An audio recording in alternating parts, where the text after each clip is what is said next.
right, everybody, welcome to Untitled 7 Art Show from Support Creativity. Can we give ourselves a round of applause? We're gonna get it started right away. And the way we always start this is with a pro artist panel, which we have over here. So I'm gonna go ahead and introduce from left to right. So on our left, we have Shade Ortiz-Lucin. She's actually my wife, but she will be moderating this pro artist panel. And on over here in the middle, we have Ysanel Torres.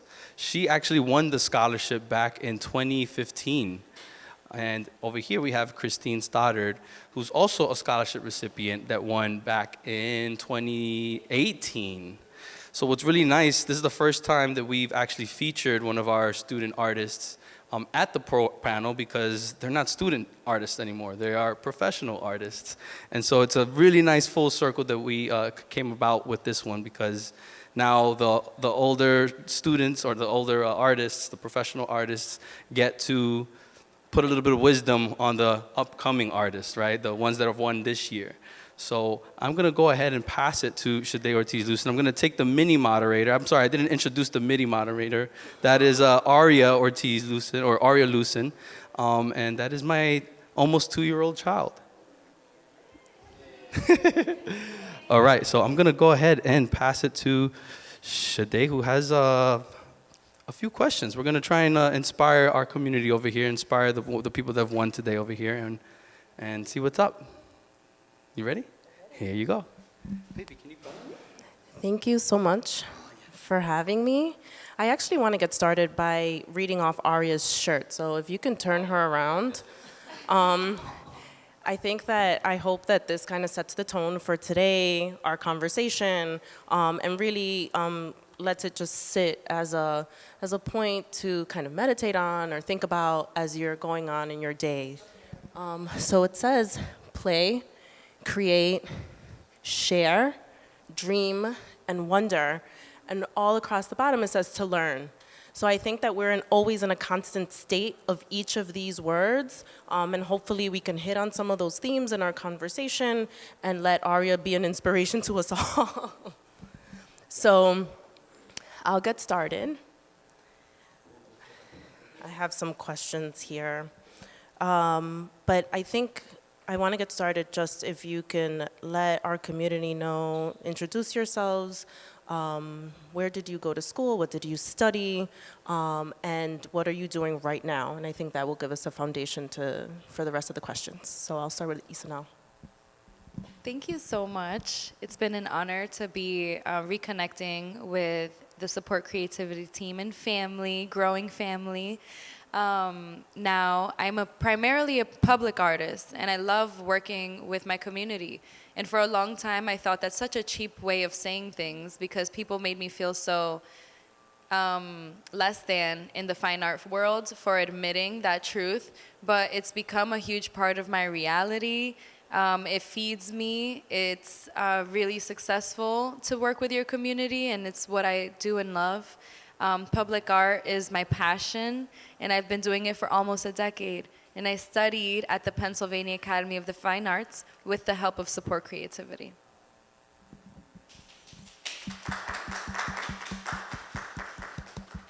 Thank you for having me. I'm Christine Stoddard. I'm an interdisciplinary artist. I work in different media, but I'm always interested in stories. I'm interested in narrative work. I've authored books, I've made films, plays, and paintings that tell a story in one way or another, and photo series that tell a story. And right now, I do a bunch of different things. I closed my play, Mi Abuela, Queen of Nightmares, at the Jean Franco Theater in NoHo in June. And we filmed it, and just this week released the filmed version of it. And we are bringing it back. We have a few different performances coming up in the city and upstate too. And I did a lot of visual work that was related to the play. So some of the opportunities that came out of what was initially a poetry book and then turned into a play and then became a filmed version also have led to opportunities to show photography and painting work related to that play. And I went to VCU, which is in Virginia. It's an art school in Richmond.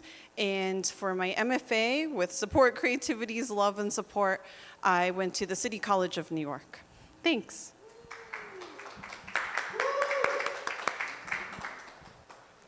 Both of my mom and my stepmom are proud CCNY alumna.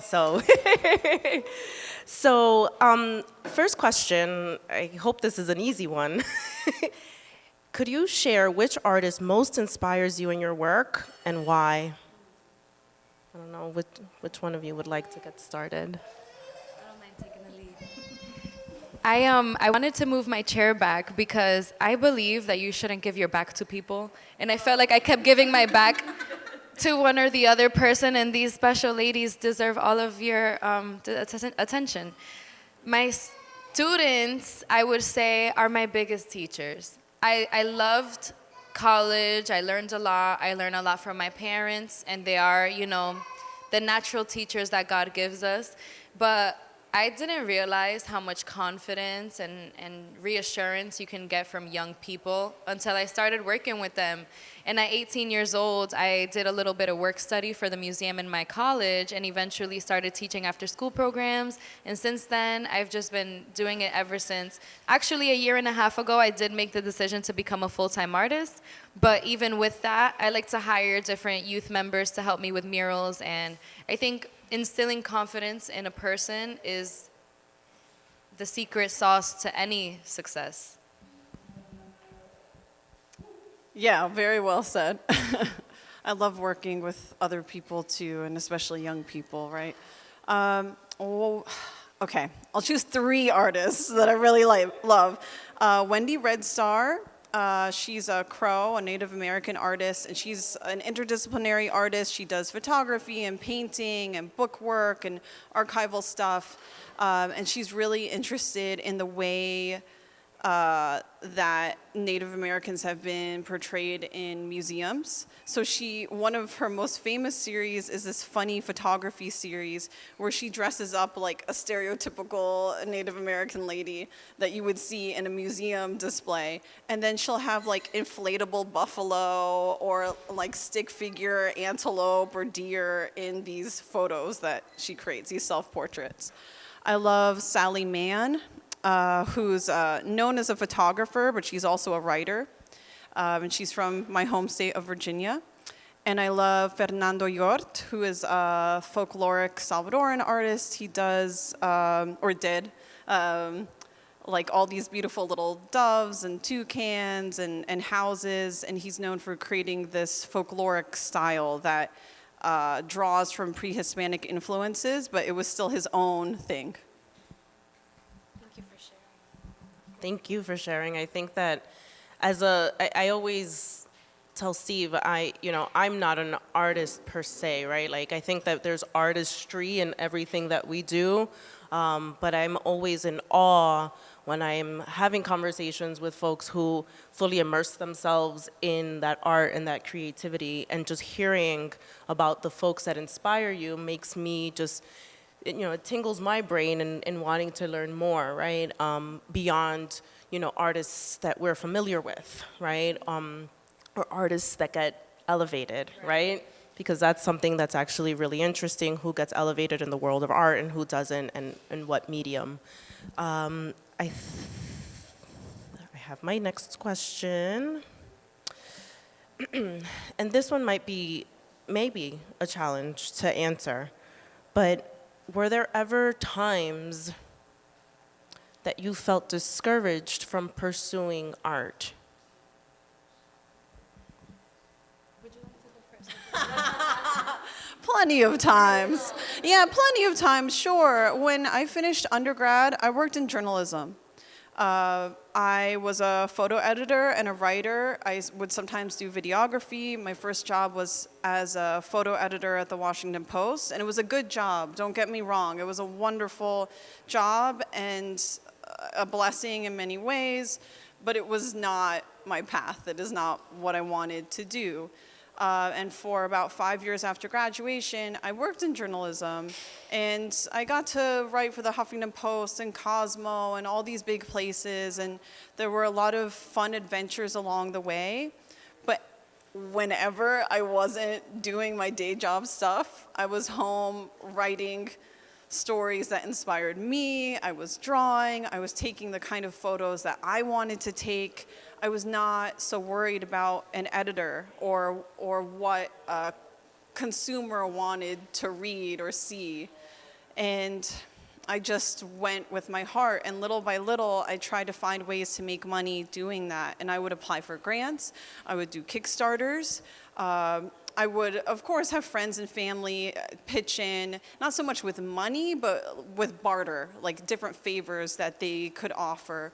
And we'd work out different kinds of deals. And I just kept hustling with that. And throughout grad school, I started doing more like teaching artist kind of work and artist residencies. And yeah, of course, there have been struggles along the way, but I know ultimately I made the right decision, because when I worked in journalism, I was not happy doing that. I knew, again, that it was a respectable field, but it was just not what I wanted to do. And I was happy to use my skills in the way that I could, and of course make a living. And there were other personal things along the way, family things along the way that helped me really pursue what I do now. Well, I'm so happy you continued. Thank you. Right? Perseverance is a mother effer. It's hard to keep going when people bring you down. It really is. And immediately, like those things, they stick with you. So now when people ask me, have you ever been discouraged from being an artist? I always think of like this one memory, because I'm like traumatized from it. And it sucks that, people go through those things. But I'll say like the summary of that experience. I went to the first art and museum school in America called the Pennsylvania Academy of the Fine Arts, and it's super small, very bougie, small school. A lot of the youth there weren't on scholarship. I was one of a very little bit of number of students that had any scholarship in that school. And I learned so much. It was a great curriculum. It was really tough. But I didn't notice that because I'm so social and so kind and excited to connect with people, I didn't notice that some people were low-key, really wishing me the worst. And one day, I found my artwork destroyed in the hallways. And this is a true story. I was an adult in college, and my artwork was destroyed by some white girls. And I went to the dean of the school, and I did my due diligences to not, be disrespectful in any way with my reaction, but to try to get some kind of justice. And unfortunately, I didn't get that from the dean either. And I was threatened because I was recording meetings, and they were just like trying to give me every single runaround other than let's hold this girl to consequences because she was paying full out of pocket. But eventually what it showed me was that unification that happens after you go through something. There were youth of color from that school waiting for me outside of the office, and they were like, we got your back. Like you're not alone in this, and this is a problem that's been happening in this school for a long time. And actually this year, this happened to me in 2017, and this year, in 2022, I found out when I got awarded the opportunity to paint the largest mural in Rhode Island, the biggest job of my life, I found out through some people that also live in Philadelphia that this school, any of you guys familiar with Henry O. Tanner? He's a very famous black painter from America. He was at the height of his career in the 60s, 70s, and he studied at the Pennsylvania Academy of the Fine Arts. And unfortunately, he was crucified to a painting easel from the classroom and dragged out until North Broad Street. And people were throwing things at him and hitting him and just didn't want him to be in that school because he was such a great artist. And now, you might not see those kinds of things 100% clear as day on North Broad Street, but they're still happening in the schools. And the reality is that when you choose to be an artist, you also choose humiliation. Especially when you're a person of color, You're choosing to be humiliated sometimes. You're choosing to be that person that people are doubting. You're choosing to put yourself in those situations. And I'm not saying that you should allow it, right? Always fight back, but never let it stop you. He moved to Europe and he continued making beautiful paintings and he found his home. And I'm not saying run away from home either. I wanna change our communities for the better, but that's always the one thing that I think about is that really terrible experience that I had in college. Because it's the only time I ever let somebody make me feel so down, but it's a testament to what we have in front of us. And being an artist is like one of the most dangerous jobs. People don't understand. I've had my own friends get attacked at their mural sites by like different kinds of neo-Nazi groups. So it's definitely discouraging sometimes, but that effect that it has and that unification that I mentioned before that it creates with communities and people is like, you feel so inspired after that it makes it all worth it. Thank you so much for sharing. I feel like that was both a lot, right? And I think that what was running through my mind is that art is political, and you can touch a nerve and obviously make folks react in ways that may not have been your intent, right? But are providing some kind of visceral reaction to folks and they act out, right? And what can we learn both from the artist side as an artist when things like that happen and also from the perspective of someone who's seeing this, right? Like what is happening and what is there's a pulse there and what is it that this action is telling us. I think that I've also, as you both were speaking, I was thinking about, I asked when you were discouraged, right? Or if there were moments where you had been discouraged. And then I thought back to a word that you mentioned, Ysanel, and you said perseverance, right? So that made me think, yes, there are moments where you're discouraged, but I'm sure there have also been moments or people who have encouraged you, right? So if you can share that story, right? Because there's two sides to that coin, right? So if you can share either a story or someone or people who have encouraged you and continue to support you, if you can share that, I think that would be just beautiful to kind of round out that circle. Thank you. I guess it is my turn, right? Yeah, thank you for also getting us to think positively, right? And of the good memories. Yeah, there is so much joy. Sometimes there are moments where, I won't say it's easy to dwell, but of course, when there are negative experiences, it can be hard to pull yourself out of them. But during quarantine of all times, I experienced a huge blessing. Back home, there's this gallery called 1708 Gallery. It's in Richmond, Virginia, and this is like the gallery that's known for showing New York and LA artists in Virginia. So they show in Shepard Fairey and all these other famous people. But when I was in Virginia, I could never get my work shown there, ever, because I wasn't a New York artist. I wasn't an LA artist. It's like I had to come here to be seen back home, which was very frustrating, but I lucked out because in May 2020, that gallery asked if I would come live in the space because it was quarantine, right? We weren't supposed to be going all over the place. If I would just live in the space for 2 weeks, 24/7 access, and just make whatever I wanted. So I had a script left over from my city college days, which had only been less than a year before when I graduated, 2019. And I found, I had to rewrite it and find ways to make this film, Sirena's Gallery, within this gallery. And it's about a young woman who loses her husband and has to run this art gallery at the same time. So she's grieving and struggling to run a business.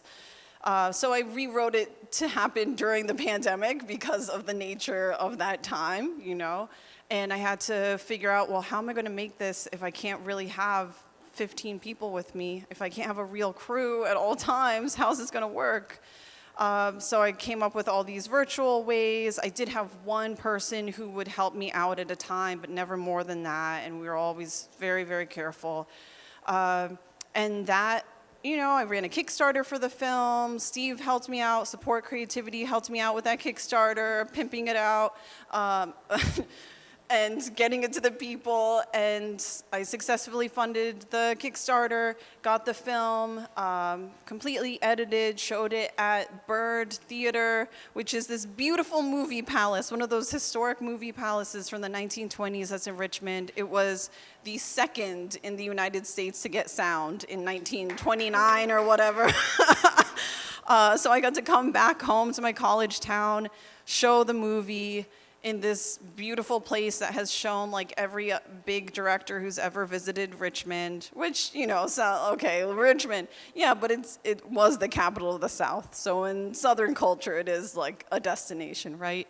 And less than a month after that, the film got picked up for distribution, which means that now all the commercial stuff kicks in, and I can see some, you know, I'm not going to get rich, but see some real money from that. And there have been so many opportunities that have come out of that as well.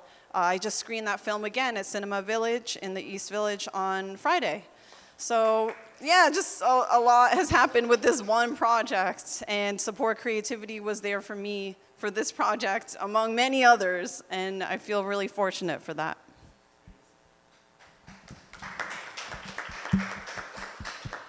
Shout out Support Creativity. There's a lot of support in general, I would say, in Rhode Island for creativity, and that's where I connected with Steve and a bunch of his amazing supportive friends back in 2015, and I'm lucky to say that. I grew up in Providence. It's a very unique place. It's really small, and there's just a lot of support. So I think I have to give it to my city. It's really supportive. I used to hate it when I was in high school, but then you leave and you come back and you're like, wait a minute, this is special. We're doing something here, you know, and it's growing and it's changing. So I definitely want to shout out that Providence, Rhode Island gang. Also support creativity. It's initiatives like these is when you say, you know what, we could leave it up to the man, we could leave it up to these big institutions, but nah, let's not. Let's get together as a friends. Let's make a company that's going to continuously support people. Let's keep these relationships. Even if they weren't giving out scholarships, they're supportive in so many ways. You know, that like little bit of uplifting, that little bit of I believe in you goes such a long way. I don't care how corny it sounds. Like that's really what got me here today. And yeah, like just, you know, making sure that you know in those hard times, like, hey, I might not be making money right now, but this is what I love, this is what I do, and I'm doing it for a reason. And finding the ways that to feed yourself, regardless of the income, is really fruitful. But yeah, that's what I'll say for support. Thank you both for sharing. I think that it's so important to understand that it is both of your responses, and I think what we're trying to echo here is that it is community, right? It's community that sustains us and that we then in turn produce for, right? Like it's that cycle. So in that vein, right, I think that when I think about art and think about, you know, the folks that I know that are creatives, I have found that creativity can be generational, right? So is there anyone in your family that introduced creativity or creative things to you? And if you can share when and how, maybe a quick story about what kind of doors, obviously, it opened up for the both of you. I love this question. My family means everything to me. So my mom, she's super creative. She's a seamstress. She made curtains and pillows and blankets and bathroom sets and many things. Anything you can use with fabric or make with fabric and wood and polyfill, she was making it. And she was selling things to people in her community. She had a client list that was written down on a notebook with pencil. And like she would fill up notebooks and get another notebook, and she was just really old-fashioned with it. And we had an extra room in the house where she would make art, and I loved it. And I didn't see it as like, okay, my mom's an artist at the time, because for me, growing up, an artist was like this French hat and a painter, you know? So seeing my mom growing up, I didn't see her like this successful artist, but now I'm like, damn, sis, let me get your notebook. I need those clients on my email list. You know, I could add them to my newsletter. But, you know, it's just really inspiring to have her around. Unfortunately, she closed down her business when I was about 11 years old, and she got this space that she now rents out to a salon and other things. So she's not really actively making art anymore, and she lost so much faith. But in the last 2 years, I'm so proud to say that my mom has changed completely. Like, she believes in art again, and it's unfortunate, but like my family is, you know, there's a big family full of immigrants, and both of my parents were immigrants, and they have this, you know, I need to work really hard every single day. I can't take no days off kind of mindset. So she lost a lot of faith because of financial reasons. But in the last 2 years, I've been able to become a full-time artist. I've been able to get like, you know, bigger opportunities and chase my dreams, and even have her help me on projects. So now she's gone from, why didn't you just go to medical school, to when's your next mural? Can I be your assistant? And that makes me so happy. That makes me so happy. I'm like, babe, like, let's design a mural together. Let's do this together. Like, you got this. And that makes me so happy. But my father, he still works every single day as an electrician.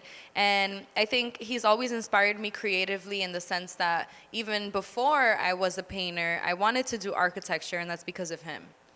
And even if I didn't do architecture, he let it be open. You know, he was so open and okay with me changing my mind. I played the violin. I've did a lot of poetry in my life, which I still do. I love writing. I love performing, acting, modeling. And he's never been like, don't do that.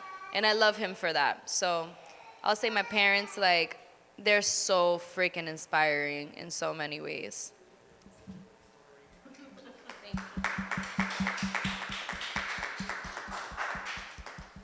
Yeah, my family too, my parents especially. My dad is American, my mom is Salvadoran, and they met in San Salvador in the 80s because my dad was a documentary filmmaker and cameraman for the news, and he was there covering the Civil War. And when I was growing up, my dad was a cameraman for the news in Washington, D.C., worked for different stations, worked on different documentary programs. And my mom was a housewife. She always wanted to have a family.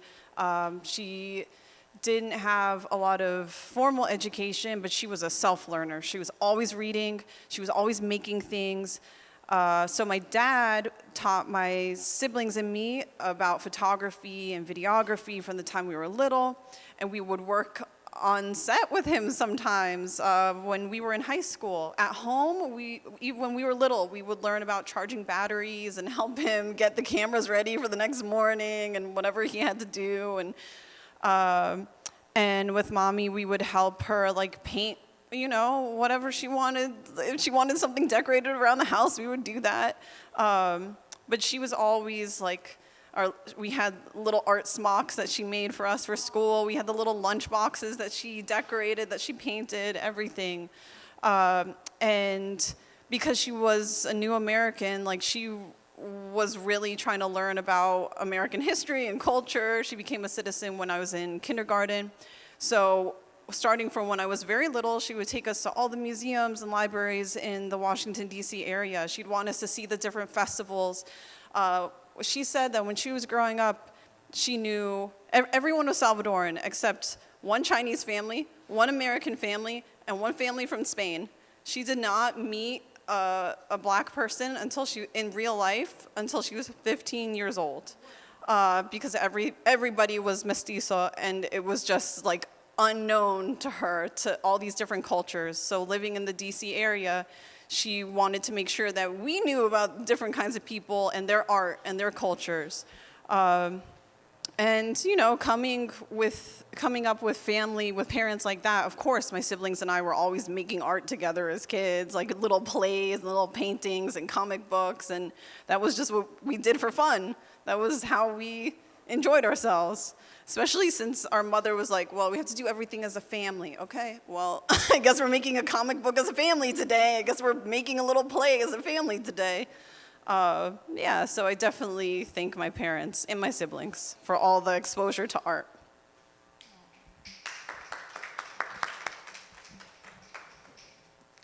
What inspirations, right? I think that little did either of you know that as you were growing up and doing these things, that it would eventually plant that seed that would lead you to where you are today.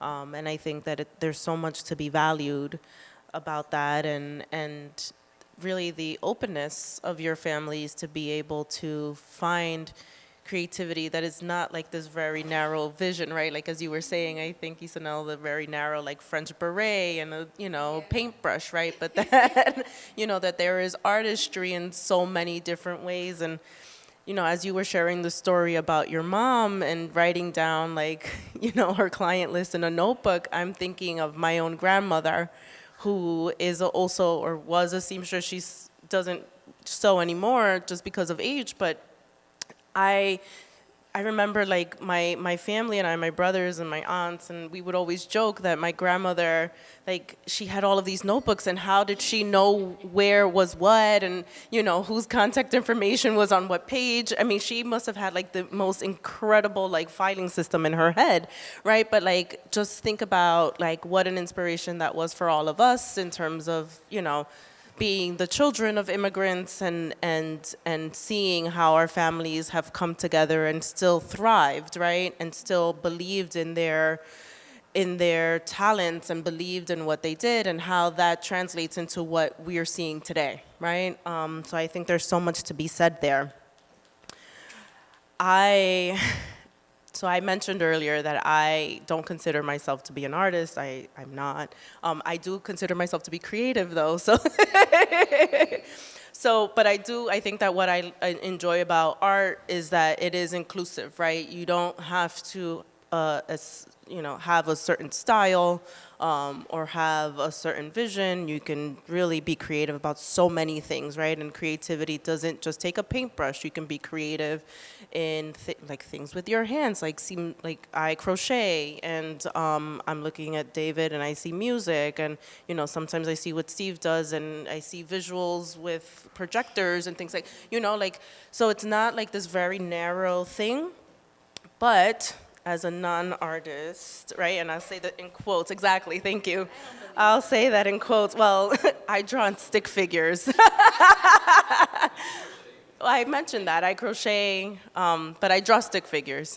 So I think that you both have started to allude to this, but where in your trajectory, in that exposure that you had when you were young, did the light bulb go off and say, I can do this, or I want to continue this path, right, over so many others that I'm sure were presented to both of you? Would you like to answer first? Either one. Okay. I'll just go ahead and jump into this. I've always loved poetry, and standing in front of a stage was my first time performing something creative in front of people. And at first I was really nervous, but when you get off stage and everyone's like, you killed that shit, you feel really good. And it just reminds you, like, I inspired somebody felt that too, and if I didn't say it out loud, they probably wouldn't have said it out loud either, so that felt like I did something there, and that was always really nice. But I knew that painting was for me probably after I did my first, painting in 9th grade, because I saw it, and I was like, wow, I was so impressed. This woman, for real. I was so impressed with myself, and it's just, you gotta believe, if you believe in yourself, you impress yourself, you really will impress yourself, you will. Do the things that you think you can't do. Do all the things you think you can't do, because you'll always impress yourself. Even if you don't do it 100%, you're gonna impress yourself, because you thought you couldn't do it. So I had this woman named Caitlin Callie, who's a very amazing person from Providence, Rhode Island, who passed me a paintbrush at AS220, which is an art organization that I used to do a bunch of poetry at, like slam poetry. And she was like, I mean, I heard you wanted to paint, just paint. You don't have to overthink it so much. And I was like, I just don't know what I want to do. And she was like, well, look at what other people do then. And she started showing me all of these other amazing artists, and she put me onto this famous, I believe, European painter named Modigliani, who had these beautiful, fancy paintings on Google. And I was like, you know what, I'm gonna try to make this one, but I'm gonna do it in color. So I was imitating a Modigliani painting, but I did it in color, and his was in black and white. And I was like, whoa, whoa, whoa, mine is better. Mine is better. Modigliani should have painted this in color because mine is hitting. And I just kept going, and I eventually joined the mural team at AS220, and I started doing murals. And then I noticed, wow, so paintings are already special, but when they're this large and free and accessible to everybody in the streets 24/7, it's got a greater impact, and I want to be a part of that. So I kept doing that. I went to school, I came back, and I started teaching the mural crew. And then I decided I'm a mural bitch. Like, this is what I do. I gotta keep doing murals. You never need a hype person.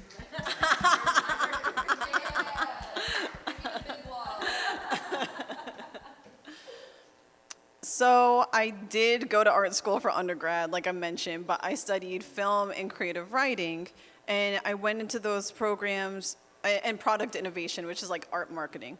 And I went into those programs thinking like backup plan is just do journalism like daddy, and you know that's a respectable field, just do that.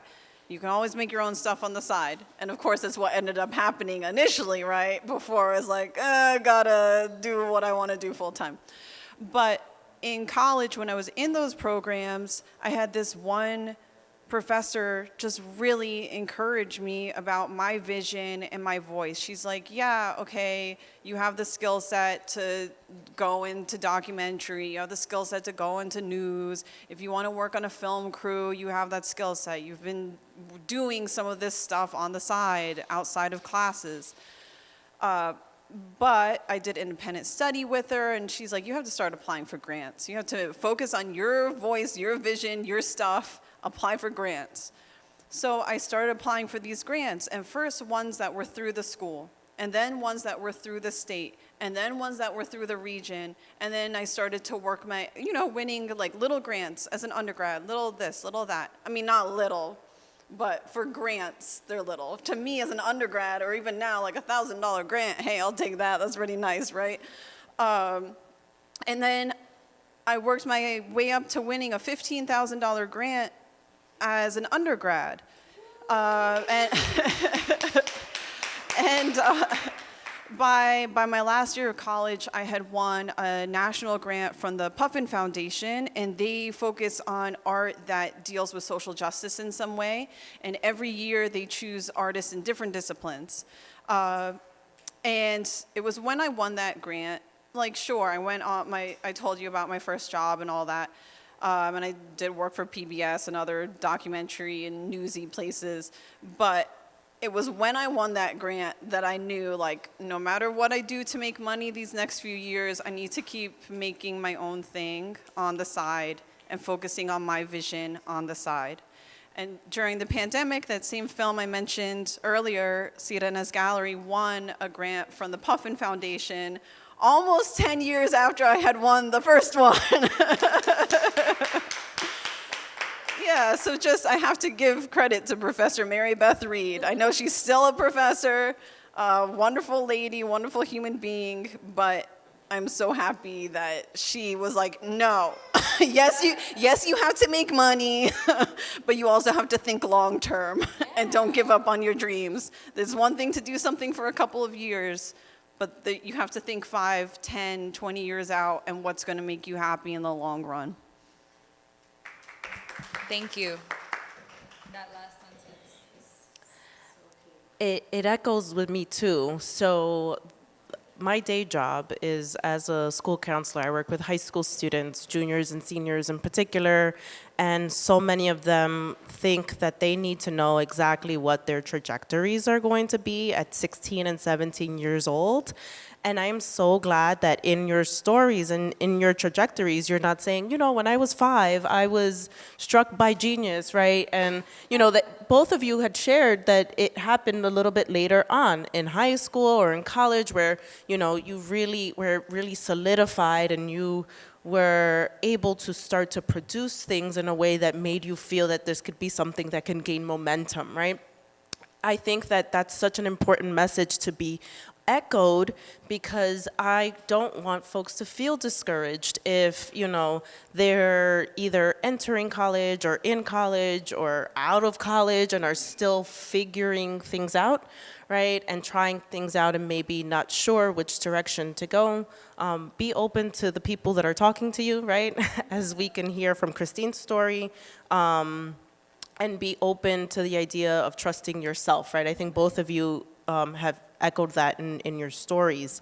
But to Christine's professor's point, right, I'm talking about, sustainability as an artist, not only in the present but long term.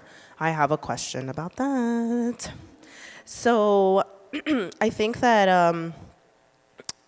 I want to tie this in with social media, right? Because I think that, this is the age that we're in right now and hopefully the platforms that help you gain momentum, right? So in the age of social media, how have you built and maintained an artist and how has that been of value to you in your artistry?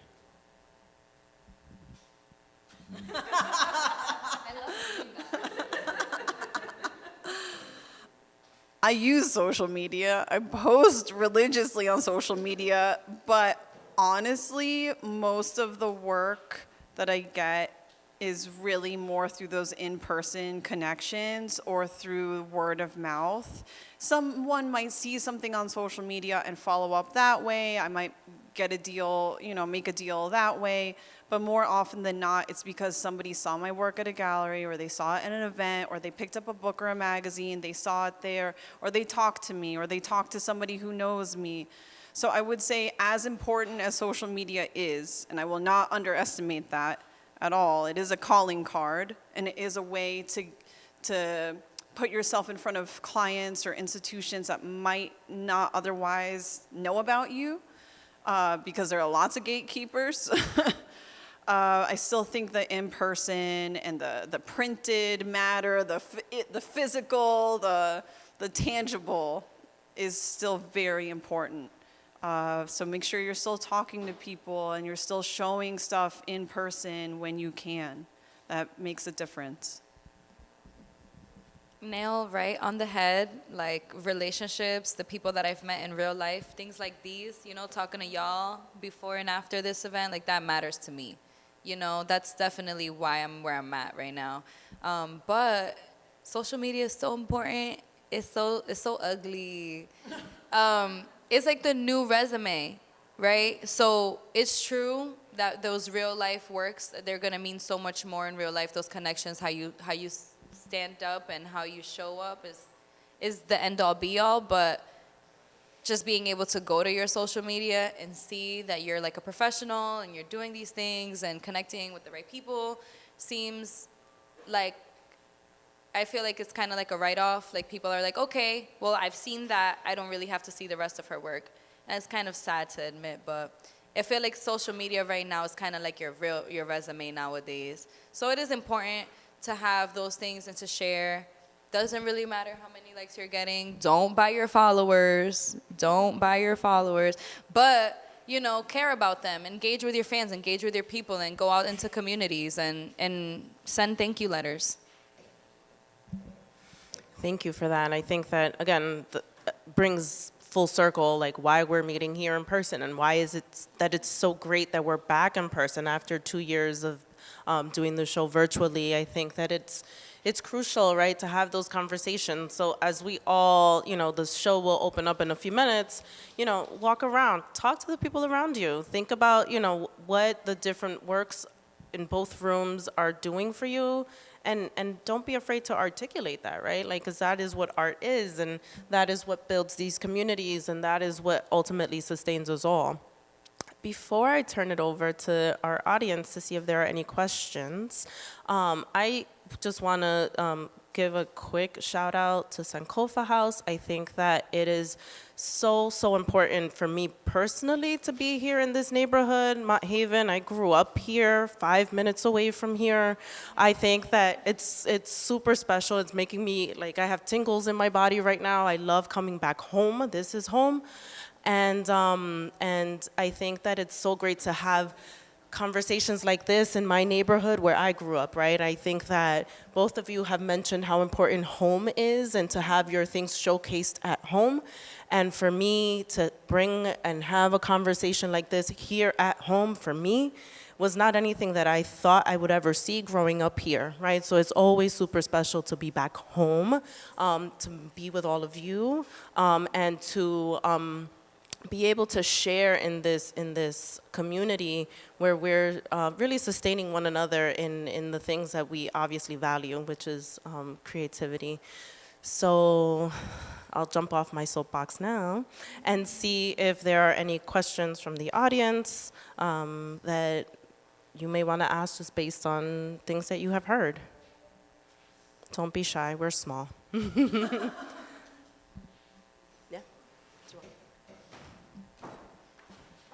Hey guys, great conversation. Just wanted to ask, I guess, what keeps you guys inspired, regularly, I'd say. Great question. Deep. That's what I would ask. You took my question. I'm not always inspired, and to be honest, I'm a very emotional person, and lately I've been very sad because the world makes me very sad. But family is really important. Your family is really important. Like, when I feel really, really low, I be calling my brothers. I be calling my mom. I be calling my dad. It's so important to keep those people close, the people that you love. Love is the answer. Love your friends. Love inspires me. Because I feel like what brings me down is all of this, like, this world stuff. Like, I feel like I can deal with my own problems. I'm like, oh, whatever, that's a good problem, I'll get over it. But then when I see other people's problems, I'm like, damn, that's what we going through? That's what we doing? And it makes me so sad to know the kinds of institutional things and structural, just inequities that we've been dealing with as artists and as people of color and as just, in general, people, minorities. We deal with so many things that it can be so discouraging, but I stay inspired by love. I just try to show love, and I hope to receive love as often as possible. Love is my answer.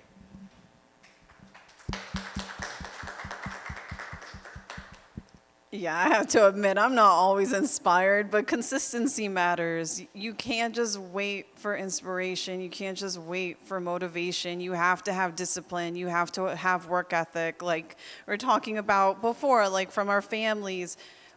If we were taught, I'm not saying it's always right. It is important to rest, to take a break, to relax. But there is something to be said for waking up every day and saying, I'm going to do this. I'm going to do something that relates to these dreams today. And just doing it little by little. Of course, I like to take inspiration from other places. So if I don't have some idea that I love and want to go with, I'm still trying to look at social media and different websites and books and magazines, and now that places are open again, trying to go to galleries again, trying to go to theater, trying to see my friends' work as much as possible. And hey, it's not like I can afford to buy tickets to everything, right? But that's where, again, these personal relationships matter. Sometimes you barter with folks, sometimes you help out at their event, and then you still get to see what it is they're making, what it is they're showing, and you get to show up for what they're doing in one way or another and get inspired by what they're doing. Yeah, I totally agree with all the love stuff. And that includes loving yourself and reminding yourself that your dreams are important and that the reason why you have to stay disciplined and focused is because you love yourself and you love your family and everyone who has believed in you and sacrificed for you. You do it for yourself, you do it for them, you do it for all of that love. Thank you. My heart feels so full. Hey, Aria. Is there another question? We can have time for one more. Yes. Hi, I was just wondering, what's something that you know now that you wish you knew back in college?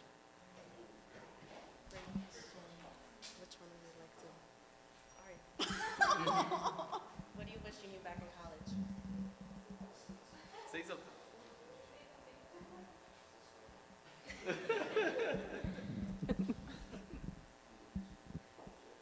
To always know who your critics are. Like when you were, I'm so sorry that classmate destroyed your work. I had I never had anyone destroy physical work of mine, but I definitely had classmates sabotage me in different ways. So I wish that back then I had known. It's because some people are jealous, some people do hate, some people resent that you're working so hard because they want to have what you have without that kind of effort. They don't want to have to sacrifice like that. They don't want to have to wake up every day with that plan, with that to-do list, and go at it. So I wish I had really thought about just ignoring some people and not caring what they were saying. And when I was in college, social media existed, but it wasn't popping like it is now. It wasn't something that everybody was checking every minute. I graduated 2012 for undergrad. So yeah, it existed, but barely. It was a baby stage. But even then, like there was some like cyberbullying that I would experience or I saw classmates experience, and I wish I had just ignored all of that. And today it seems even worse because social media is more a part of our everyday lives. So I would say, yes, you have to be open to criticism. I'm not saying don't be open to criticism. That's one of the ways that you learn and grow. But you have to consider who your critics are and what they're critiquing and why they're critiquing it, how they're critiquing it. Because maybe their criticism is not actually applicable to what it is that you're making and you're doing.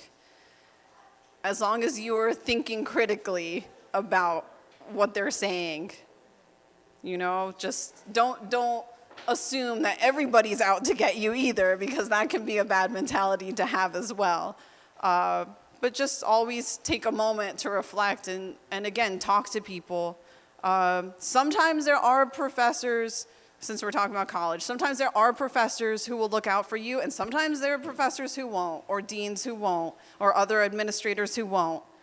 And that's something else you have to consider. Who are the mentors you want to have, and who are the ones you can trust that you know are actually interested in your future and your growth as a human being and an artist, a designer, whatever your creative field is. And not just there for a paycheck or for their own achievements, their own academic acclaim or artistic acclaim. So yeah, just stay focused and don't focus so much on haters. Thank you. I feel like mine is very similar to yours. Like immediately I was like, I wish I didn't pay so much attention to all the negativity. I think 2 words, especially the takeaway for this question, is being more selfish at a younger age. I always thought being selfish was like a bad thing. And I gave my energy and self and time and just everything to other people that I cared about so much because love is my language. But really, it took away so much in a lot of ways too, because I was not giving the same to myself. I was putting people before me, putting even like work and situations, you know, like that I have nothing to do with my spiritual success or just emotional success in general before things that are really important. So be selfish, have less expectations, you know, like be okay with like getting the shorter end of the stick. Don't have an expectation for people to meet you halfway. Just take that out of your head. Like legit, you're gonna put in the extra work. Why? Because it's your life and you want your life to be better. So like I really had to learn that. Like you have to be okay with doing a little bit more than the other person. That's okay. And you have to do it proudly and be excited about it. And I mean, my parents did that all the time. A lot of times I thought, yeah, my mom knows she loves me, but I was not being the best child sometimes. And she still put in a little bit extra work and that little bit extra love. So it's very similar. It's like when you're sitting there asking God for forgiveness and you know you messed up and he really shouldn't forgive you, but he stays forgiving you, then you know, like, I don't know if you believe in God or not, but I feel like everybody always asking for forgiveness, but they won't really forgive people in the same way. So I think like putting in that little bit of extra effort and extra love that you might expect somebody else to, because they just most likely won't. And discipline. I'm gonna just second that. I think it was so special when you said that, because even right now I need better discipline. Everybody could be better disciplined. And it's always a battle. So that's all.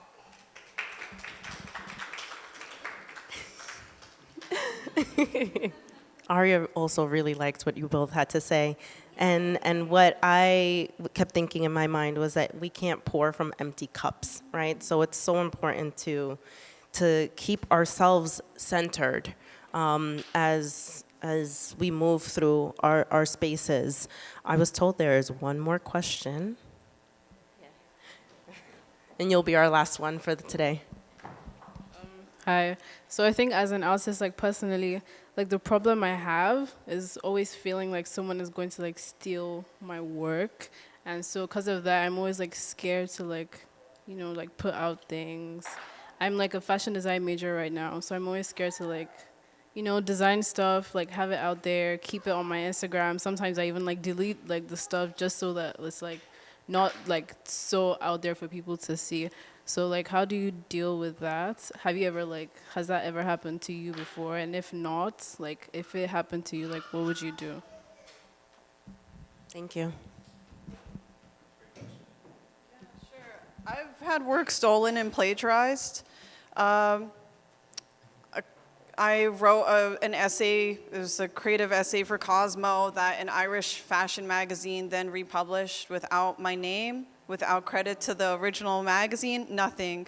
So the legal department at Hearst had to get involved, and it was a whole to-do. Earlier this year, I had Aldo, the shoe company, take one of my watercolors and use it on something. So that was another whole to-do. But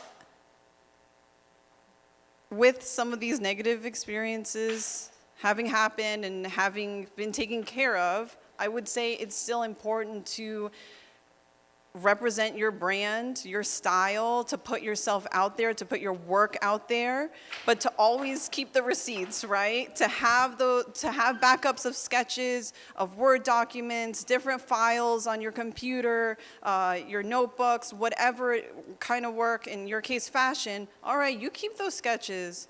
Or if you're doing things digitally, you keep files, like any kind of mock-ups, anything that you're making, sewing, make sure you have every little mock-up. And yeah, I mean, the more you put yourself out there and the more you have a recognizable brand and style, the less likely those sort of things are to happen, because someone will easily say like, oh, that's how Christine paints. Like, that's Christine's painting, you know? So it was very easy for me to go to Aldo. I had the original watercolor and everything, signature. I had it published in different magazines and was able to show, like, look, hello, this is clearly my painting. Or with Cosmo, it was very easy for me I had my Word document of the original essay. I had, like, email correspondence with my editor. I had photos that went with the story. All this stuff to show, look, you're just being foolish. It's so clear. I mean, things could have gone badly for me in these scenarios. I'm not saying that the artist always wins. Sometimes it doesn't work out that way, but more often than not, if you have all of this evidence to show this is my work, then it's very hard for, in the end, someone else to really profit off of that. Because there's so many nonprofit legal groups in this city and elsewhere that can help artists and designers too. So there are people whose job it is to help in that scenario. So don't let that hold you back from promoting your work and getting acclaim for what you do and making money from what you do. I'm gonna get a little technical. So I think that question is amazing, and there are ways to prevent yourself from that kind of stuff happening, like she mentioned. Definitely, there are people that are gonna be there if it happens, like small volunteer lawyer programs that you can go to if you needed to file suit. But before even doing that, hopefully, you don't have to do that. Honestly, it took me 10 years. I just turned 25. I started painting when I was 15 to become an LLC. And I'm really inspired by that because now I can trademark things, I can file my taxes under things, I can get money back. I'm really excited to be a business now, but I think it's important for you to have those things if you're interested in protecting it in a legal way in the future. Trademarking things is important, and I think once you get on a roll with it, you'll be like, oh, this is easy. Now I feel so free. Now I can post whatever, and it's protected, and and that's something that you have to kind of think to yourself, is this important enough to me to pay this much money a year for my business or to protect myself and my art? Is this something I want to do for the rest of my life? And once you decide that, you'll realize it's definitely going to help you be a little bit more free in that sense. But there are things that you can't trademark. That is also just a good. So, for example, I've written curriculums that have been stolen before, very similar to some of your writing that has been plagiarized. I was gonna get this job at a museum, a very famous museum in Philadelphia, and they told me I didn't get hired, and that was okay. But then they ended up using my curriculum for their class, and they gave it to somebody else. And it was my first time ever writing something like that for a sound installation and working with youth and making it public art. And it was just so inspiring for me, but then so sad to see it being used. And so in that case, there's nothing I can do. That's when the artist loses because there was no contract. I should have wrote a contract. I should have never gave her my curriculum, first of all. If you want to hire me, it's because you trust me and you have a summary of what I'm going to do. But you don't need to know my daily itinerary with the youth if you're not hiring me. And there are boundaries. If somebody is expecting a sketch for a mural, but they don't know if they want the mural, you still have to pay me to make the sketch, right? So it's just making sure that you're getting paid for every single step that you're doing and that there's a contract for every single thing. Super valuable information. I hope that was helpful. So I'd like to wrap it up. Thank you both for your candor. Thank you for the great questions. We have a wonderful show. Please have conversations with your fellow community members here in the space, with the artists. We'll be floating around too. Feel free to, we're here to mingle and to have conversations. So I hope that is what we do. Aria, I just want to read off Aria's shirt again to kind of circle back to where we started. We want to make sure that we keep in mind to play, to create, to share, to dream, and to wonder.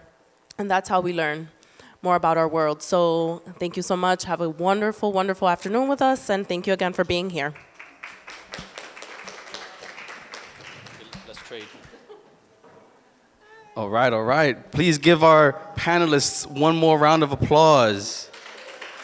Now, on the screen here, I do have Fernando Garcia. So Fernando, unfortunately, was stuck in an Uber, but he made it. Fernando's right here. Can you just raise your hand? Fernando will be around, so please mingle with him. Please talk with him. His artwork is over there on the far right. Thank you, panelists. It feels so absolutely wonderful to have you both here and everybody else here. It's a full circle moment for real. I want to shed a teardrop because it's I've seen you grow up, right? I've seen you grow up, and to be part of my family here, and for you to see my daughter here too, and we're all in this together. It just feels feels like home. So just thank you for trusting me and my community and just being part of it. And I just absolutely can't thank you all enough for being here. One more round of applause for our pro panelists. So let me let you lay the law of the land. So there's artwork on the walls. There's artwork in the rooms over there. And there's also artwork in the entrance room. There's a little projection mapped dress over there. Please, please, please, please, please interact with every piece of artwork. The one inside the room, the Sankofa suite, is interactive. The middle piece right here, it's a cream mural, and I would like you all to fill in the gaps. There's a lot of white space. Please fill in the gaps so we could complete it. These three paintings in the middle, or these three pieces of artwork in the middle, they are augmented reality. So you can download the Artivive app. The Artivive app, you could find the way it's spelled on a little on that table over there. So you could download it on your phone. And when you put the art on your phone, those dresses will start to rotate and animate, and you can take video and photos of the animation live. It's amazing. You got to check that out. This artwork right here is from Ysanel, one of our pro artist panelists. Check that out. And we have some artwork in there from Christine as well. We have some vendors vending their artwork and their public books and stuff, so check that out. Christine is going to be moving on today to her next gig. That's how pro artists do, right? They keep it moving. So if you need to purchase anything, just go ahead and hit up the Venmo and the Cash App that's there. We also have the Guardian of Creativity table back there. That is how you can become a monthly donor and be able to sustain our support system here. So it's not just scholarships. We're trying to build the mentorship system here. We're trying to build the professional and personal development system here. We're trying to build the networking system here. And we want to continue giving opportunities for all the people in our community. So if you become a monthly donor at any rate, at any time, at any price that you want, $5, $10, $15, $20, $100 a month, $1,000 a month, that'll help us sustain the support creativity system and continue building it. We just became an official 501c3 nonprofit this year. Thank you, thank you. Therefore, all your donations are tax deductible, so you can pay a little bit less of taxes at the end of the year, so that can help you out. Please, please, please, if you bought an open bar ticket, you should have a wristband, and you can go ahead and have some drinks. If you want to purchase an open bar ticket, you could go back to the registration table, and Nate over there can help you out in getting that. We have some tunes from SAE. She won the scholarship last year. Give her a shout out over here. So she's gonna be throwing down on some tunes, giving the vibes for the rest of the evening. 5:30 p.m. we will do the scholarship award presentation. We're going to give a big shout out to our sponsors, and we'll let you know what that is all about. In fact, one of the sponsors is Beatstro. So we have some food. We're going to get some food coming out, or some picaderas, so that we can have some of that. Another sponsor is the Bronx Brewery. And so we have some Bronx Brewery drinks in there too, but we also have some limited liquor options, but they're still really yummy. So definitely have some of that. So in the meantime, 5:30, I'll meet you back over here. Please, please, please enjoy. Please mingle. Please interact with the artwork. It's very, very fascinating. And everybody have an awesome time. Thank you for coming to this year's Support Creativity Untitled 7 Art Award Show. Yes, and just to remind you again, download the Artivive app. You could find the way how it's spelled on that little table over there, that little white table in front of the DJ booth.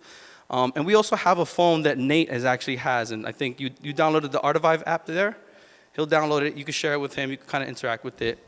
And that is all done by Joy. So if you see Joy around, maybe pull her over, and she could teach you how to use it and interact with it. Questions, comments, concerns? Everybody, thank you so much. Love you all. Appreciate it. Have a good time and enjoy the vibes. 6224.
a guardian of creativity because I'm a motivational speaker and I believe in the power of young people to change the world. Hi, my name is Magella Mark, and I am a guardian because I truly believe in the support of future creatives through scholarships and mentorship that is really going ahead and pushing the way to put a mirror up to humanity in mind-bending, miraculous, creative ways. Hi everyone, my name is Alex Gonzalez. I'm a guardian of creativity because I want to help creatives have access to information they wouldn't necessarily have. I think it's super important to help younger students just understand what they can do with their art, how to do it, how to make money off their art, and most importantly, how to network. Creativity thrives on energy and people coming together as a community, and Support Creativity does that, and I'm just glad to be a part of it. Hi, I'm Nate, I'm from Queens, and I'm a guardian because as a creative, there were many times where I felt that I needed help, I was lost, or I needed to learn something new, and I found a community through Support Creativity. Support Creativity created a community of people that come together and help each other out with whatever we need creatively. So I became a guardian to support creatives just like me.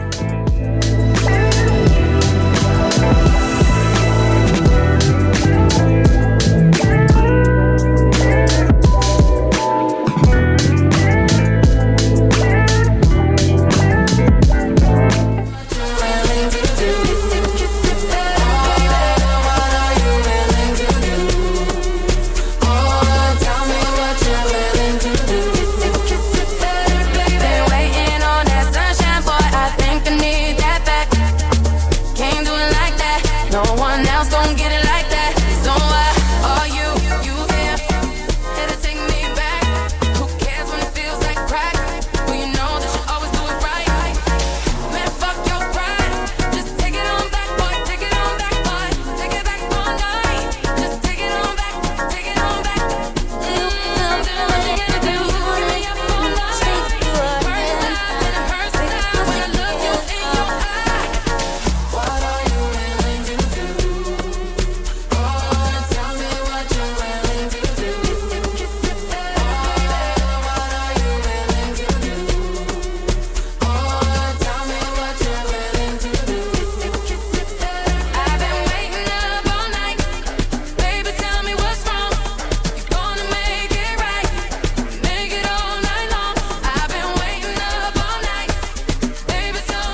missing ways. So feel my need with grace. I touch your soul when you hear me say, boy, let me be your woman. Let me be your woman. Woman, woman, woman. I can be your woman. Woman, woman, woman. Let me be your woman. Woman, woman, woman. I can be your woman. Woman, woman, woman.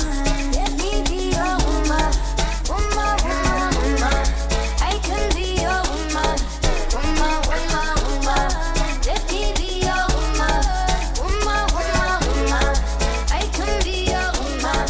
Woman,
the same. What's a life with no fun? Please don't be so ashamed. I've had mine, you've had yours, we both know.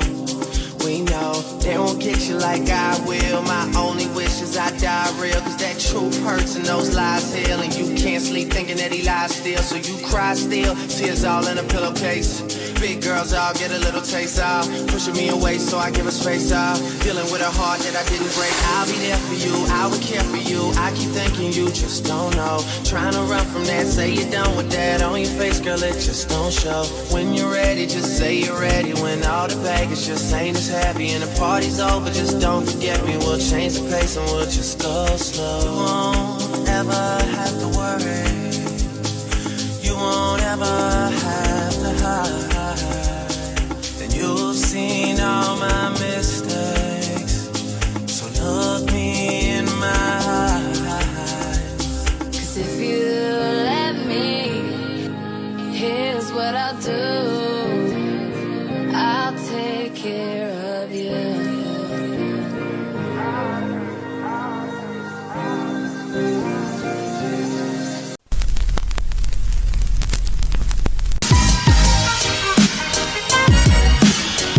Beatstro is the unexpected, much like the borough of the Bronx. We've based this all on hip-hop. This was essentially an homage to what is now the world's predominant music art form, created by Black and Latino kids. From the poorest congressional district in America came this beautiful synergy of music, of art, of culture.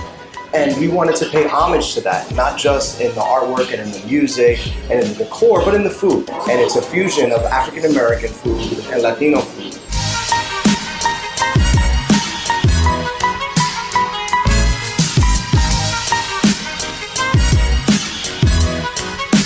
We want them to come in and feel a little bit nostalgic, but a little bit modern, and say to themselves, you know what, I had a great time, this wasn't what I expected.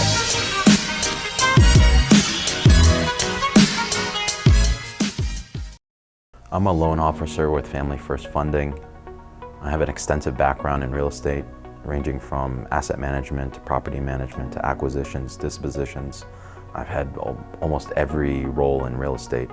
I became a loan officer to help Americans achieve the American dream.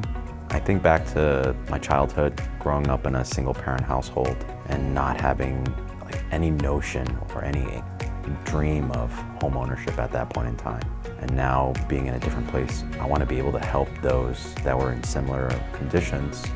A lot of people have the common misconception that there are certain requirements to get a mortgage, to become a homeowner, and those are misconceptions. When I help a family achieve home ownership, I feel awesome. I feel awesome to be a part of that process. I feel honored to be a part of that process. And my job is to get them to the finish line at the best terms possible. All right, all right, all right, all right. It is that time. Everybody come to the main room. Everybody come to the main room. I said, everybody come to the main room. I hope you come to the main room so we could give out the scholarships. Ships, ships, scholarships. Scholarships. Scholarships up. Support creativity.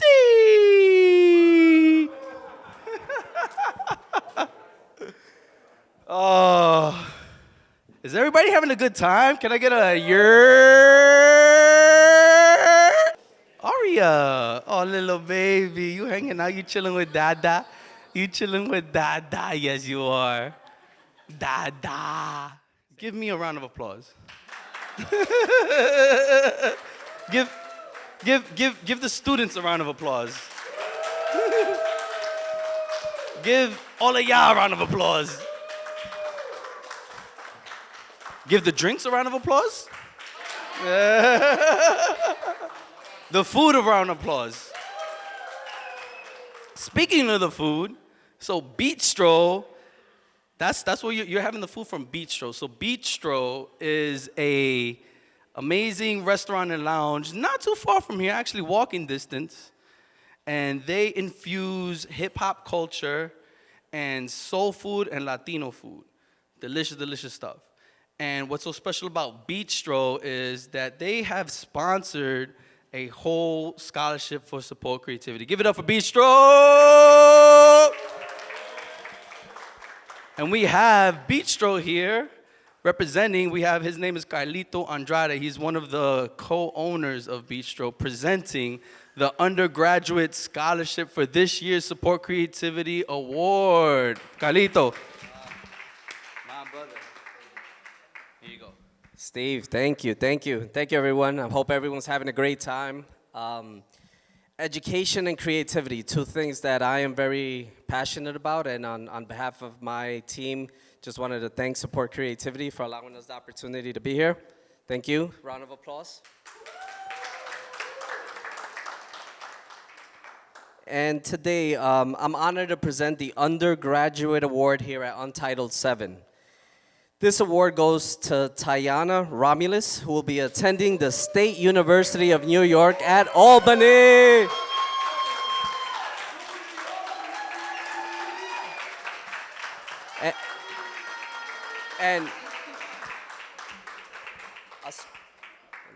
And a special shout out, I am an alumnus of the State University of New York as well.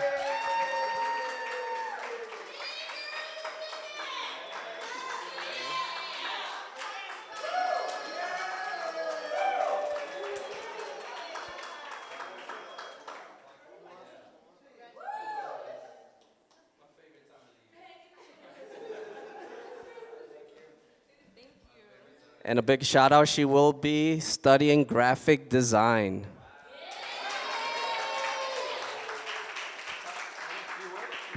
Oh, here we go.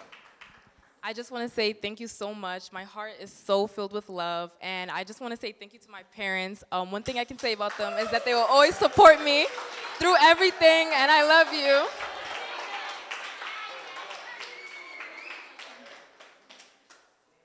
Party handshake, party handshake. Congratulations. Give it up one more time for Tayana Romulus. Okay. Who's next? Okay. Oh, all right. So we got the the remote group. So the remote group, what they are is a virtual assistant office. That means that they are able to expand any small business to whatever department that small business may have virtually. So because of the remote group, I have been able to expand my business and have multiple creatives on my team, multiple people on my team to just help me do all the things that it needs to be done for a business. While you are an artist, while you are a creative, there are still finances to be done. There are still human resources to be done. There are still very, very many hats to be worn. And so the remote group has helped me achieve amazing, amazing heights in creativity because I'm not worried about sending invoices. I'm not worried about, doing other, I don't want to say little things, but other things that are not my forte, right? I'm focused on my forte because of the remote group. And so the remote group, I'm proud to have them as a scholarship award sponsor.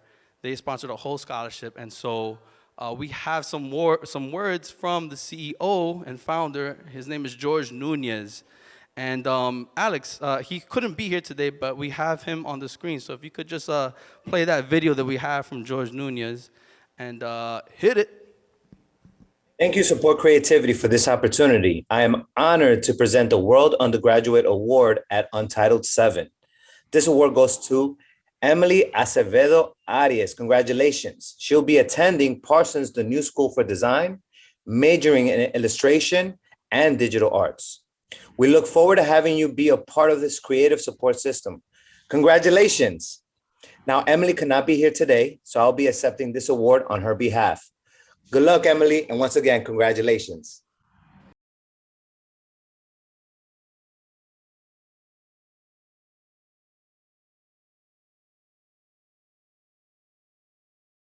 So I failed to mention that Ty's artwork is on the projection maps wall all the way in that room.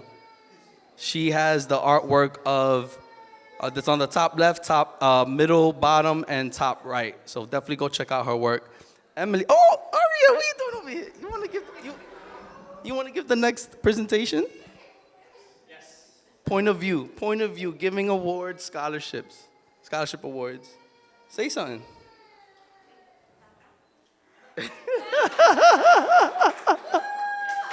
Oh, I love this. Yay. All right. And then Emily, so Emily's artwork is on the green wall in the other room over there. So definitely check out her artwork. All right, who's next? Who's next, Aria? You got my notes for me? So Family First Funding, they held me down with getting my mortgage for my home. It was fantastically such a smooth process.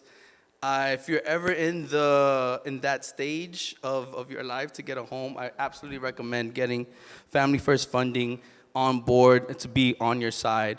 In fact, so who I have here to represent for Family First Funding is my very good friend, Lawrence Zhu. He will be presenting the next scholarship award. Lawrence Zhu, please come up.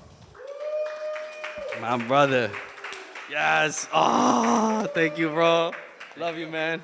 Love you, man. Huh? Lawrence, you can tell her. You give a little bit. Oh, right. So I went to LaGuardia High School along with Lawrence Zhu. So we've known each other for 18 years. I haven't seen him in 18 years. More than that, right? More than 18? We've known each other for more than 18 Oh, years. my God. We've seen each other in 18 Yo, that's crazy. And look at that, like just being connected and understanding what we all doing and how to help each other out. I mean, I'm gonna say that social media helped us stay connected. You know what I'm saying? So it's like there's positives to social media, there's negatives, but like this is a huge positive right here, right? He's helped me achieve the American dream of owning a home, and I just can't thank you enough. And with that relationship right here, you know, he's able to sponsor a whole scholarship for support creativity. So thank you, Lawrence. You're the freaking man. Freaking man. Love that. So Lawrence, who's this scholarship award going to? Chelsea DeMott Wildy. So thank you, Steve, and the whole Support Creativity family. The Graduate Scholarship Award goes to Chelsea DeMott Wildy. She's attending grad school at Rochester Institute of Technology and is going for her master's in animation. She's actually in Rochester at the moment, but she would like to say a few words. So please take a look at the screens.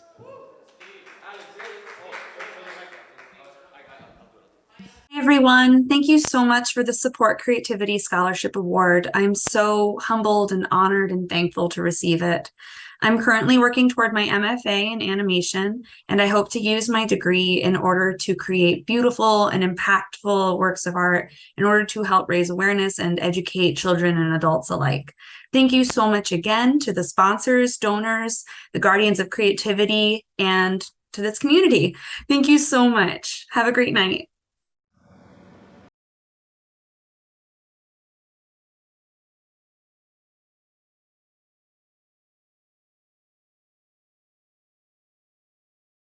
So Chelsea's artwork is on the green wall, right in the middle, the animation, because she's going for her MFA in animation, and she's super grateful to have this community with us. So another round of applause for Chelsea.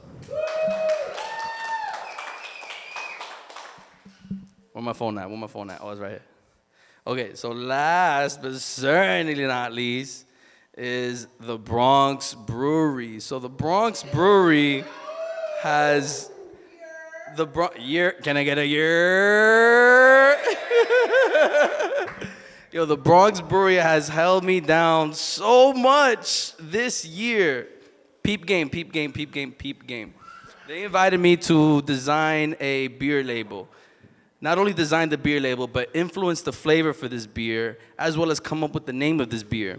And this beer is called Cream, which stands for not cash rules everything around me. It stands for creativity reveals everything about me. And so, right here. Creativity reveals everything about me. designed it in black and white, and blew it up 4 feet by 8 feet. In fact, it's in the center of this room right here for all of y'all to color it in. Please help me color it in. And check, peep game. So, cool, we designed it, we came up with the beer, that's awesome. We came out with our little party in their backyard, fantastic. But the best part of it all is that for every case that they sold, they were giving to support creativity. They fundraised so much for support creativity that it added up to a whole support creativity scholarship. So the Bronx Brewery is all about community, inclusivity, and creativity. Here to represent Bronx Brewery, I have Kevin. Come through, Kevin. Yes. Luigi, good seeing you too, and great seeing so many familiar faces here. I wish I had a 18-year nostalgic story with Steve to walk down memory lane, but I've only known this. He's stealing my spotlight already. I've only known this man for the past year, and what a human being. So for the Bronx Brewery to be part of Support Creativity, we are beyond flattered and beyond honored. And Steve, we look forward to working with you in future projects. And thank you so much for inviting the brewery to be here, a part of this space. We want to be the local community brewery. The Bronx comes first. I've lived in Soundview for 30 years, and I will continue to work for the brewery, support the Bronx, and its local creative artists like Steve. So thank you so much for giving us the space to do that. But without further ado, we have an amazing scholarship to donate. So thank you, Steve, and to the Support Creativity team. The World Graduate Scholarship Award goes to Juyeon Kim. Woo! Let's give it up for Joy. Joy, congratulations. She's attending grad school at Parsons, the new school for design. Getting her master's in fine arts and design and technology. Joy, keep up the good work that you're doing, and congratulations once again. Take that picture.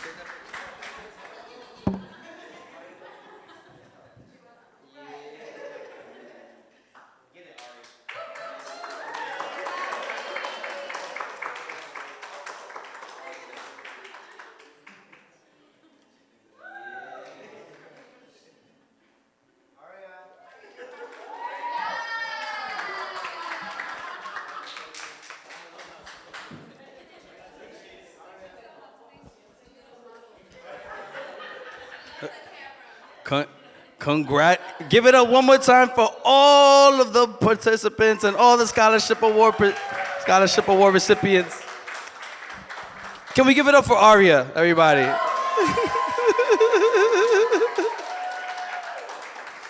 Yo, Aria, I can't wait for you to just be the MC for all of these shows. Then Daddy doesn't have to do this. Oh my goodness, I love you too. So Joy Juyeon Kim, if y'all didn't know, she did the projection map dress inside of the Sankofa suite over there. She did these 3 augmented reality dresses. If you have not seen it in augmented reality, download the Art of Vive app or find me. I have the Art of Vive app. I will show you. You could take a selfie. You could take a selfie with it in video format. It's just incredible. And we also have we'll keep the loop going over here. She has a VR fashion show, really trying to help out everybody with all sorts of shapes and sizes, and no matter if they're plus sizes, no matter if they're on a wheelchair, she's created VR fashion for the future. So give it up for Joy Juyeon Kim one more time. I'd like to go ahead and thank all the sponsors over here for helping us out, make this an incredible event. We have one more sponsor that I'd like to bring up over here, Uptown's Finest. So Uptown's Finest has helped us out through the past couple of years, one with last year's Untitled 6 virtual art award show through the pandemic. Shout out to Luigi El Bigotero. Luigi, come over here. Yeah. How about you give a little few words about what you do, how you make it happen, and what we're gonna do together right now in this little raffle giveaway, and we're gonna figure out the raffle right now. But I need you to just give you a little explanation right now while I go figure out how to do the little raffle. Happy Sunday, everybody. I am Luigi, the founder of Uptowns Finest. I am a native New Yorker, Ecuatoriano. Happy Latin Heritage Month to all mi hermanos and hermanas. I literally, this past Monday, celebrated my business being open for 3 years. And it's been beautiful, a beautiful journey. Thank you. 3 years of not just me doing it, but my community stepping up for me.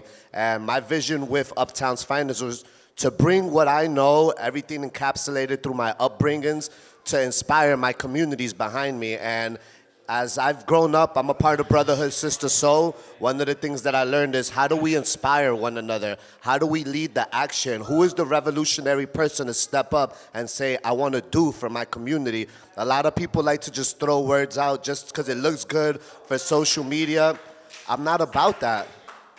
And honestly, we can't do that because social media has become such a positive but also negative drug that it's just, how do you take it? And one of the things that I do is I don't take it in the negative way. I do positivity with everything I do. So I say that to say this: Uptown's Finest has been open for 3 years because of my community, mi gente that are supporting me.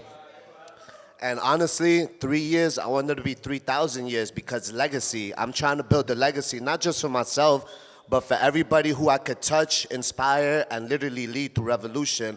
I've curated over 30 events, done Black History Month event, Latin Heritage Month event, silent art auction, which 100% of the art sold at the Juan Pablo Duarte Foundation.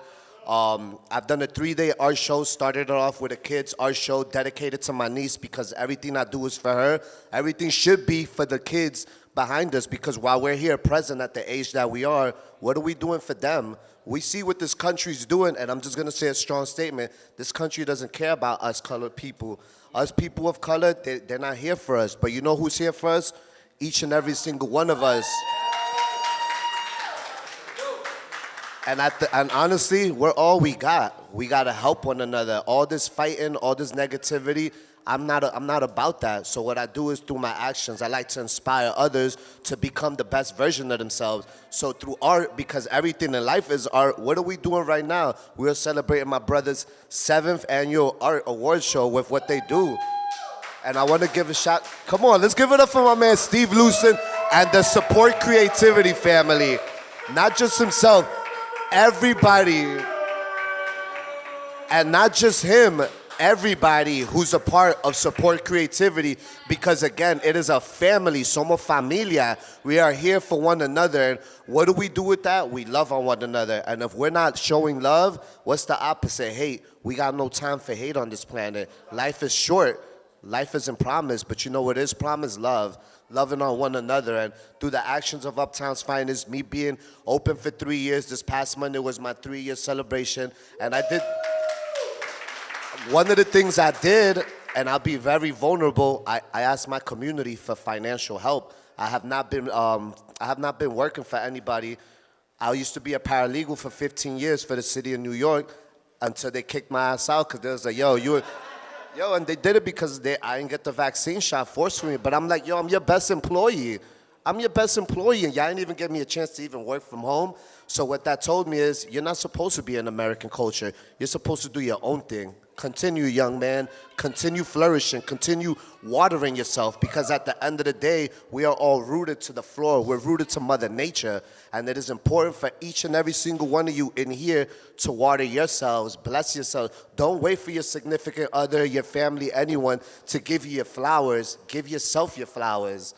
And seriously, practice that. We all give affirmations. We all do this. But really love on yourself. What is the definition of loving on yourself? Practice something you've never done and do better for yourself, because at the end of the day, you can't take care of other people without taking care of yourself. So the more we take care of ourselves, the better our communities are gonna be. So I asked my community, look, I got a fundraiser. I need financial help to continue programming for everybody. I put $1,000 goal, which in my head, I'm like, this is steep, but I can't think like that because I know my worth. Because my community is gonna step up for me. And up to this moment, we got $1,350 donated. And even saying that out, saying that out loud, sometimes we don't remind ourselves of how beautiful the work we do is inspiring others. And it's still active for anybody who wants to donate $1, $2, $3. I can guarantee you that difference goes a long way, because there's people like myself, Steve, and every one of y'all in here who are really just trying to do something to better our communities, our kids, and everything behind us. So the purpose of Uptowns Finest is to inspire my community around me through art, through performance, and just being present with bettering yourself. And leading it forward up to this moment, my brother Steve, we've worked together countless times. I just did an Ecuadorian Independence Day event uptown not too long ago. I'm gonna be real, Ecuadorians, we don't get a lot of love out here. It's always everybody but us. So again, I wanted it to be something where I'm like, yo, mi gente, chucha, pero vamos a hacer algo para nosotros, like for my people. Beautiful event, and now forward, I actually told Steve, listen, bro, how can I help you with this experience?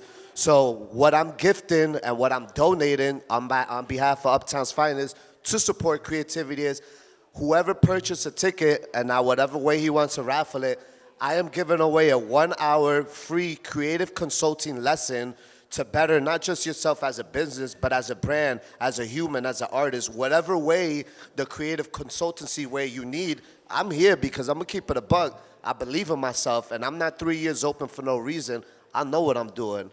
I'm a unique individual who has been taught the way he's supposed to. I am an intelligent man. Just because I ain't graduated from college don't mean nothing. I'm still intelligent, you know what I'm saying? I don't need that to solidify that I am who I am. So I am gifting a 1-hour creative consulting class to whomever is in the building, whoever purchased a ticket. So I don't know how Steve's gonna do it.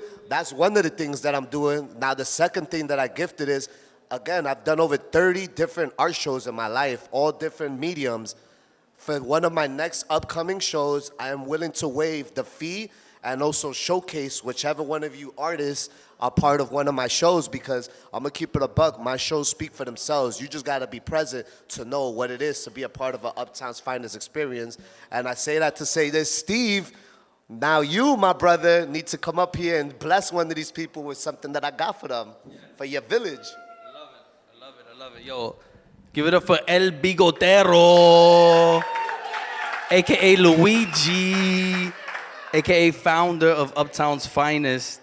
Thank you so much over here.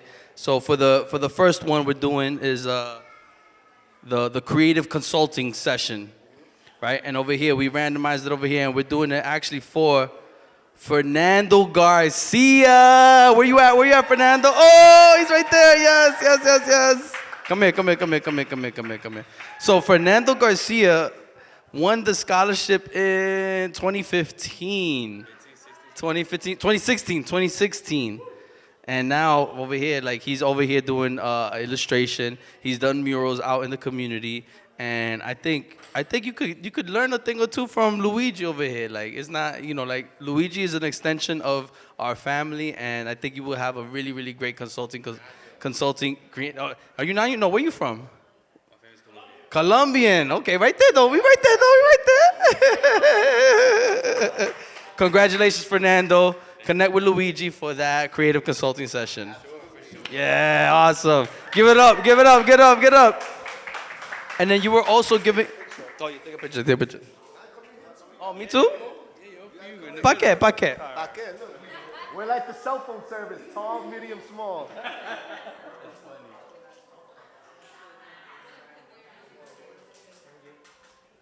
All right. And the second thing you were doing is to be part of your next art show, one of your next art shows, right?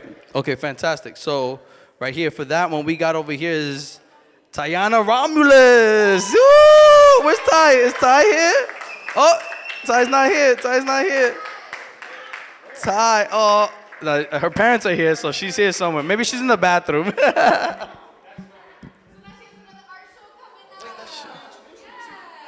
Yes, that's her. Oh, yeah, that's right.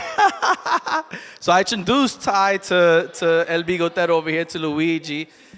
She's coming. Oh, she's coming. That's so crazy. I'm the first person you introduced me to. Full circle, bro. Full circle. We just bring it Keep going, keep pushing forward. Tayana, ¿a dónde tú estás? Where you at? Ven pa' acá, por favor.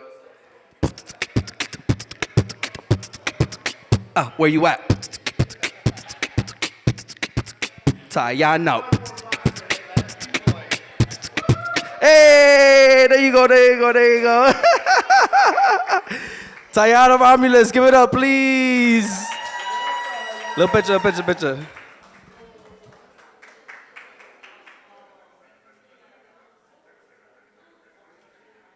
Awesome. So you just won an art show with Uptown's finest for free, yeah. Well, to showcase with one of his art shows. Yes, go for it. I also want to say one last thing. Again, it is Latin Heritage Month. I am doing a big showcase in East Harlem, October 14th from 3:30 to 8 o'clock at night. Free for anybody, whether you have kids, you're an adult, you have a grandparent who can't walk. Free for everyone. 104th between 2nd and 3rd Avenue. It holds at least 500 people. It is celebrating and highlighting all of our Latino and Latina brothers and sisters. It is going to be a beautiful event. I have all the information that will be posted on the social media. So if you want to engage, you want to find out about that, talk to me before I skedaddle, before y'all skedaddle. I'll make sure to give y'all that information. And, for any up-and-coming things, again, I do a lot of things for the community. If you have any artists, any vendors, any musicians, anything of any artistic medium, please feel free to send them my way. I can guarantee you I will help them the best that I can. And thank y'all so much. Thank you, Steve, and Support Creativity. Give it up one more time for El Bigotero, Uptown's finest.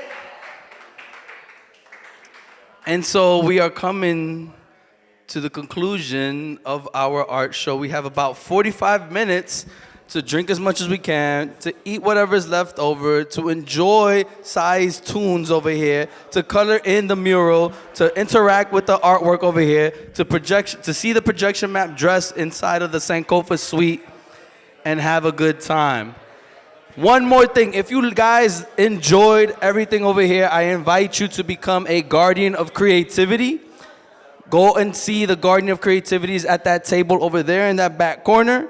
You could become a Guardian of Creativity as low as $5, but we'll take the $15. We'll take the $50 a month, and that will help us make this show and everything that we do with our students month to month, day to day, much better.